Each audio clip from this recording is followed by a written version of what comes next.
welcome to Storytime with Judy. Our book today is Armadillo Tattletale by Helen Ketterman and illustrated by Keith Graves.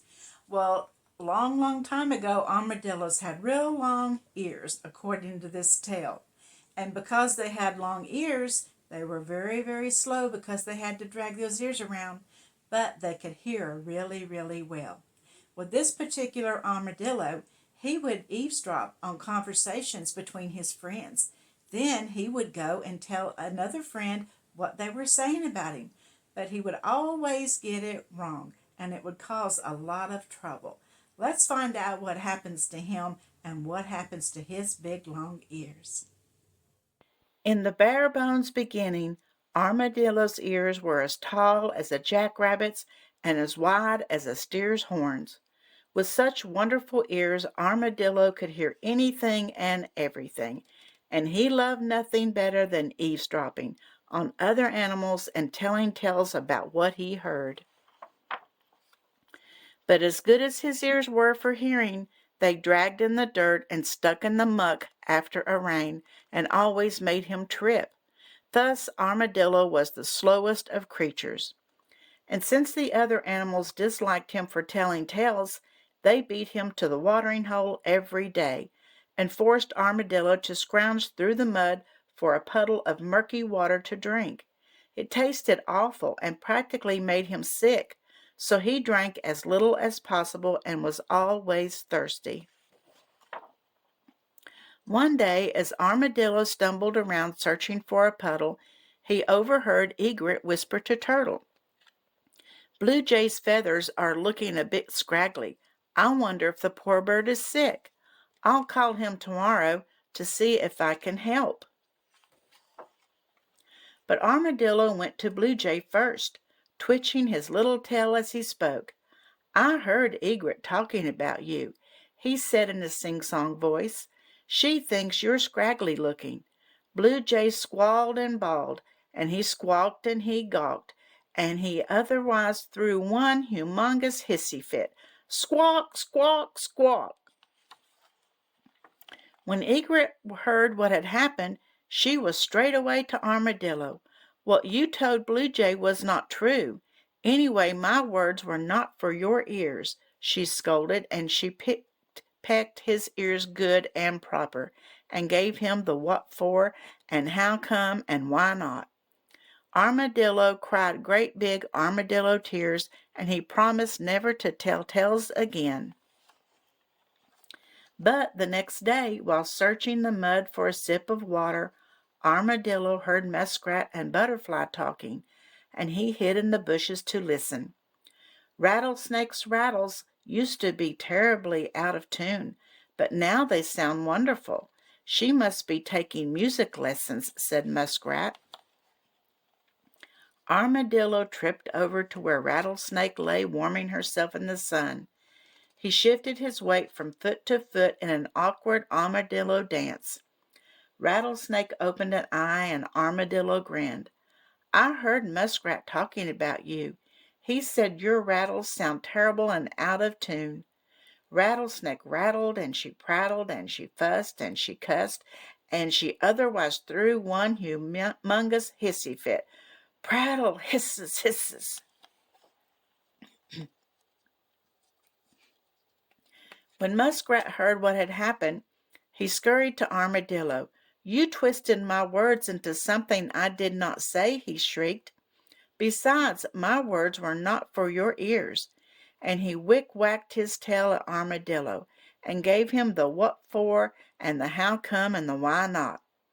Armadillo cried buckets of tears, and he promised never ever to tell tales again. But the next day, while slogging through the mud looking for a drink, Armadillo saw Alligator and Blue Heron talking, and he stepped behind the rock to listen. "Toad's skin is looking so much better than it used to. I wonder if she changed her diet," said Alligator. Armadillo shuffled off to find Toad.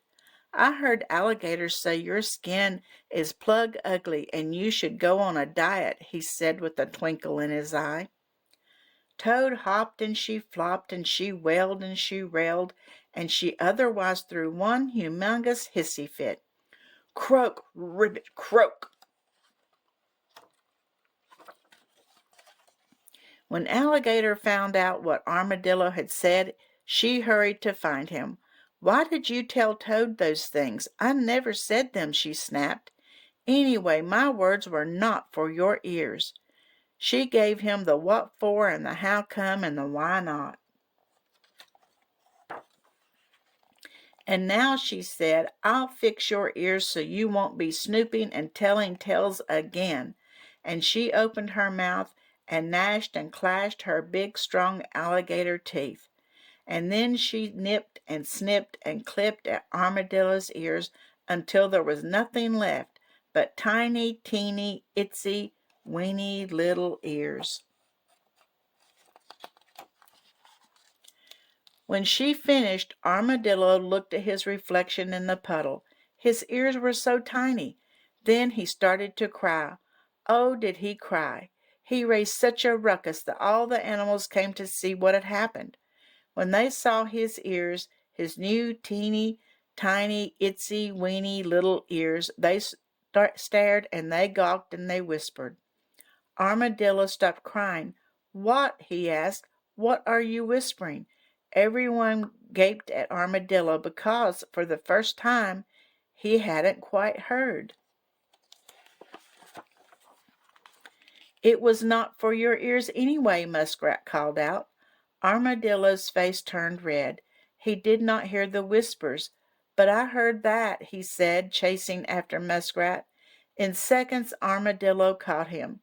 Did you see how fast Armadillo ran? Muskrat shouted. He didn't trip at all, added Blue Jay. Why, he's so fast now, we'll never be able to keep him away from the fresh water, said Rattlesnake. Armadillo felt his tiny, teeny, itsy, weeny little ears.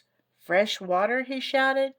That is just what I want, and it's fun to run fast. Then he danced and raced in circles and zigzags all the way to the water hole, where he drank as much fresh, clear water as he wanted. From now on, I will never be thirsty again. And he wasn't. He also stopped telling tales, for even though he could hear with his tiny, teeny, itsy, weeny little ears, he couldn't overhear the other animals' conversations. To this day, armadillos have small ears.